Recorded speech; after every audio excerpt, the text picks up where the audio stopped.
This had all the makings tonight. Knicks down 14 in the first quarter.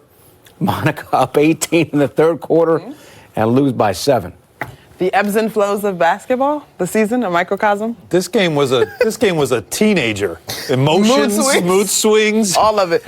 Listen, I applaud the decision by Mike Miller. Line change. All 5 of y'all, get out of there. You're not getting it done. I thought in the first quarter, I thought the second unit responded in kind. But that third quarter, goodness gracious. I mean, I want to say something smart, but you got to play basketball. You got to defend, you got to rebound, share the ball, and you got to make baskets. I think when you look at this, there were 4 Wizards starters in double digits, well into double digits. Bradley Beal with 40 points tonight, and then just 2 Knicks starters that scored in double figures. So it's not going to work. You took advantage of the Wizards missing threes. They got off to a hot start from 3. That's why they had that 14-point lead to begin with, and then they missed 9 of their next 10 from 3.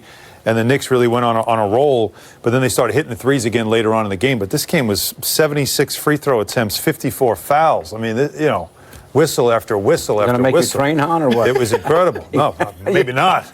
We're all sleeping in the studio tonight.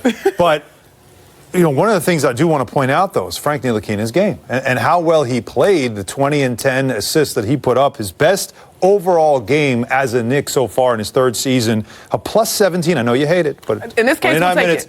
There's a lot of plus minuses in this game that do matter. Yes, plus 17 in his 29 minutes is a big deal. But the question, of course, is why did he sit for 7 minutes? I know he had 4 fouls after 3 quarters. You're concerned about foul trouble, but 7 long minutes that he stayed out of that game, that Peyton, who was not good in this game, that he played, that's where the game got away from the Knicks. Ntilikina had been playing so well, you almost need to risk it and get him back in the game a lot sooner, I think, than Mike Miller did.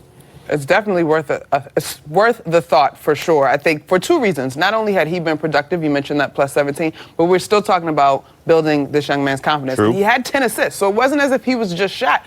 As if he was just hot and hitting his shot, he was finding his teammates and facilitating. You mentioned those free throws, Han. That's something interesting. The Wizards shot 45. They were 38 from 45. Now, 45. One thing I know about that team is they don't defend either. So to me, if you're the Knicks, you're putting the same pressure on them. They got 15 or 14 more free throws than the Knicks did. There's no reason to settle against a team that is not interested in playing defense. All right, so the Knicks up 16 at the half. It got up to 18. And when it was all said and done after 3, Monica, it was tied at 87. But then the Wizards dominated the fourth quarter as well. I mean, essentially, Bradley Beal woke up. Well, Davis Bertans, who didn't have a great game, he also got going here. One of the threes I was talking about, this gave the Wizards the lead at 90-89. There's still a whole quarter to go here, and it looked like it was going to be a close game. But the threes kept raining, Monica. Yeah, Baz Napier, irrational confidence. Getting in on the action, a little slight pump fake, pass fake, and then knocks down a shot. This one contested, and Brown Jr. hits that one. Now it's a 10-point game all of a sudden. And for Julius Randle, well, these are not moments you want to remember. This is painful. One of 3 times he got dunked on in the second half of this game. Painful. And that one reflects in, and we're celebrating, and the Wizards go up 12 at that point. But, you just saw the energy just completely change in that second half. And you were struggling with it, I'm struggling with it. Like, where did it turn? The bench played so well in that second quarter. We didn't mention the 39-18 second quarter that the Knicks played. They had 70 points. At the half, they were rolling. The starters for the Knicks were just not good. So, again, you give back the lead. That fourth quarter, at the beginning of the quarter, the Wizards just got into a comfortable roll. And I think Mike Miller couldn't find any combinations that had that energy that they had in that second quarter. You cannot relinquish. You can't take your foot off the gas, particularly against a shooter like Bradley Beal, who we saw get hot and sort of lead the charge. Once Bradley Beal did he raise all, did he do that like everybody else? Osmosis, the three-point shooting thing, it just kind of spread it. And Bertans is a solid three-point shooter. Shabazz Napier can hit shots in spurts. But to me, once Bradley Beal got going, that team was an entirely different unit. You see him sort of pumped up and energized. Then you're interested in playing a little bit more defense. Then you see Thomas Bryant flexing on Julius Randle, which to me is like, what is going on there? I don't understand that. You got an issue with him flexing? I mean, I don't have an issue with him flexing, but to me, you gonna let that? That's cool by you, Julius Randle? Oh well, that's that different. part. I mean, there's some apathy there that shouldn't have been, but okay. You don't want to tech. You don't want to pay a fine this late in the season. For the adversity that the Knicks have been battling through this season, to me, this is a game about pride. Like they'd lost 2 already, they'd won 1. This is the 4th game between the 2, tied up going into the 4th quarter. We're just talking about pure fight. We're talking about want to. We're talking about a little bit of defense, a little bit of pressure, getting to the free throw line. Yeah, and the Knicks, when they did attack, they got a couple offensive fouls. You saw that Randall got 1, RJ got 1, and Ntilikina got a tech for pumping his fist. which the official, I think, took him saying, I should have gotten an N1 on that play. But I think what Frank was just innocently doing is saying, I'm having a great game. Either way, it's not he didn't do it at the official. He didn't make any contact. Yeah. He's going this way. The official is coolly chilling behind him and decides to use his whistle. Bad move. I just teed Monica up. What? For what? You like the ref in the game. Worth going over Frank's night again because, as you mentioned, 20 points. That's a career high. And Monica, he tied a season high with 10 assists.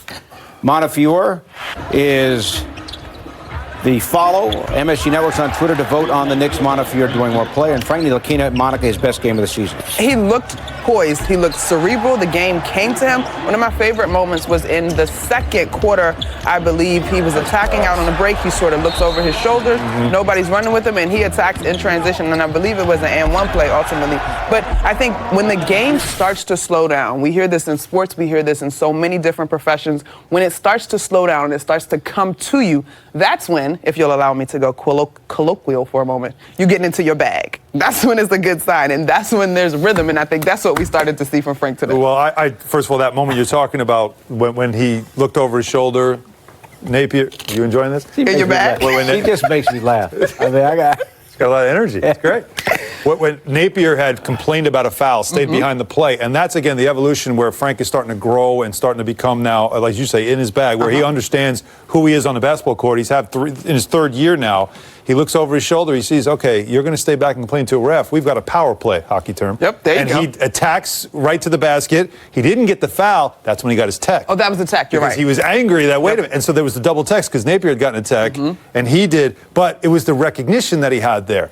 And he's been playing well. His energy has been very good. His previous game, he didn't shoot the ball well, but he's been really good with that second unit coming into games, especially late in the first half, late in the first quarter, second quarter as well, where he's come in with really good energy, understanding now how to organize an offense, which is something he really struggled with last season and early this season. So we're watching him start to grow and start to become that player that you saw the potential he could have, and his defensive impact has always been there. We didn't mention he also had 2 steals in this game. Bobby Portis, we talked about in the pregame. 9 games since the All-Star break before tonight, averaging about 14 a game. And Allen tonight had 14 in the first quarter and finished the game with 20. Another solid game for him. He was letting that thing fly. Yeah, he was. He got the FGAs up early. Absolutely. But look, what has to happen for you when you're down 18-4 early in games, and then they bring the entire, like you said, it was a line change. The whole second unit came in after that second timeout, and you're down. So, all right, we need some buckets. Well, go to Bobby Buckets. Have him come in the game and have him you needed somebody that could get you some offense. That's exactly what he did, and that's really the role that he is starting to pick up this season as we're getting later into the year. Is he's saying, all right, I'm going to be a guy that comes in and scores points for this team, and it's not just going to be catch and shoot threes. I'm not going to be a standstill player.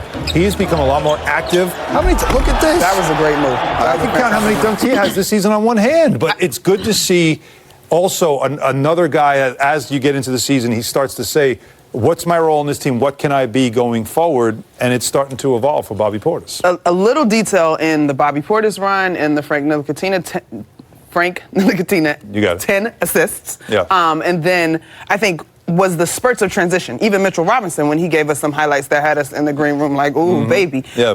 When this team gets out in transition, I don't care what level of basketball you're talking about. When you are challenged in terms of one-on-one guys that can just go get you a bucket, it's a hard day at the office in the half-court set. So anytime you can get some easy baskets, especially in transition because of the energy that they create in spurts, when the Knicks were making their run to close that 14-point deficit, transition was key. I mean, that after Portis got a couple layups in transition, then you see him stepping out from behind the arc, rising up over his defender and knocking down shots. And so I would love to see a little bit more of that, especially if we're going to keep allowing Frank Ntilikina to get those minutes at the point guard spot.